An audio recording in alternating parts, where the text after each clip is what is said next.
Hi, it's Katie from Easy Communications again. This time I'm here to discuss the Motorola digital portable radios that are going to be replacing the existing analog radios. Although the new Motorola radios look more complicated than the mobile radios installed in the Curragh vehicle fleet, their function is very similar. One of the major differences is the amount of output RF power delivered to the antenna. In-vehicle radios deliver up to 25 watts. These portables deliver 5 watts, more than enough for most calls. All the portable radios supplied to Curragh have been provided with the remote speaker microphone and belt clip. This allows the user to clip the radio onto their belt and clip the speaker onto their shirt collar or pocket. A quick tour around the radio finds the volume and channel selector knobs on the top just near the antenna. On the top front is the status LED that changes colour based on the status of the radio.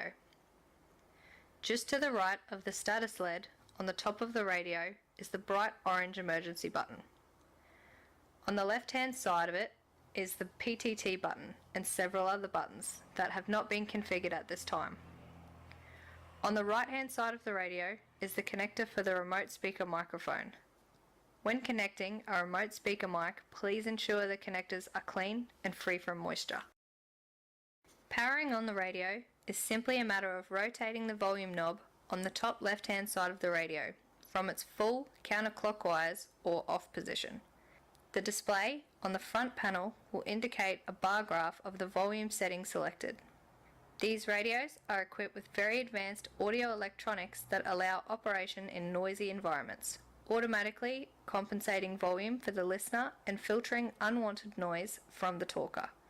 During power up, the volume flashes a green LED on top of the radio and sounds a brief tone to indicate a successful power up test sequence.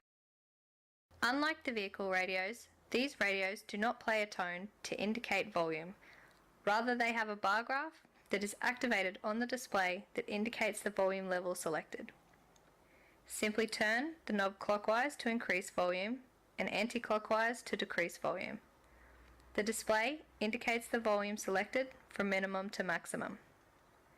The company has purchased simple speaker mics. However, there are a large range of advanced headsets with noise-cancelling boom mics for very noisy environments if required.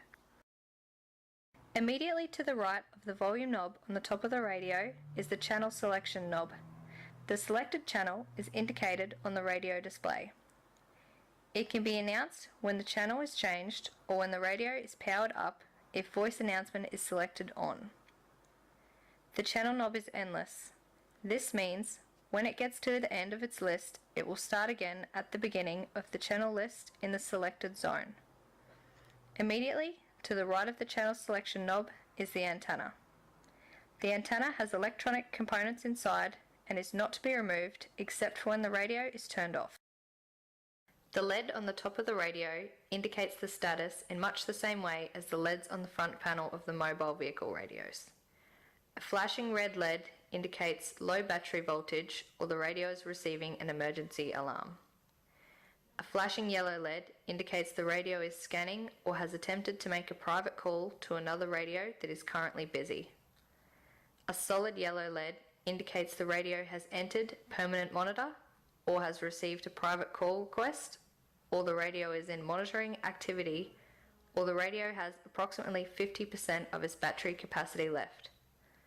A solid green LED indicates the radio is transmitting or has full battery capacity. A flashing green LED indicates the radio is receiving a call or powering up.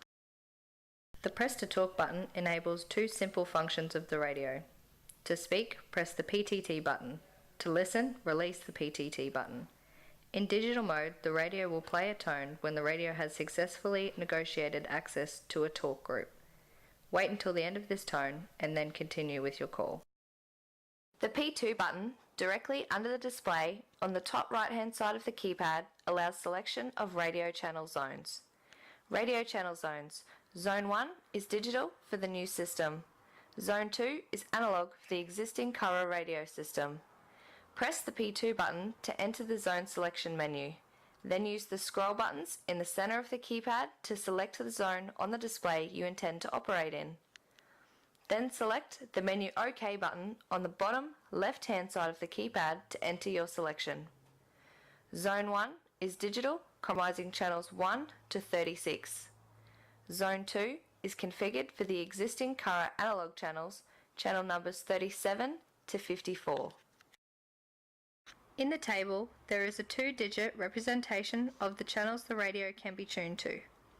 This radio allows presentation of text associated with the selected channel and allows identification of calling radios. It also allows private calls.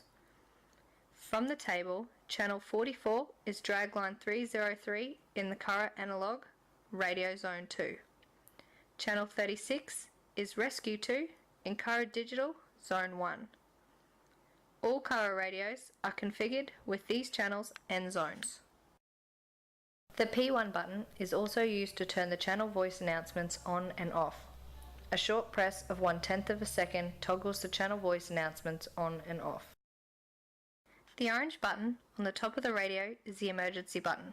It is configured but not used by the mine at this time. Emergency is activated by pressing the orange button for more than 1.5 seconds and is deactivated by a short press of less than 1/10 of a second.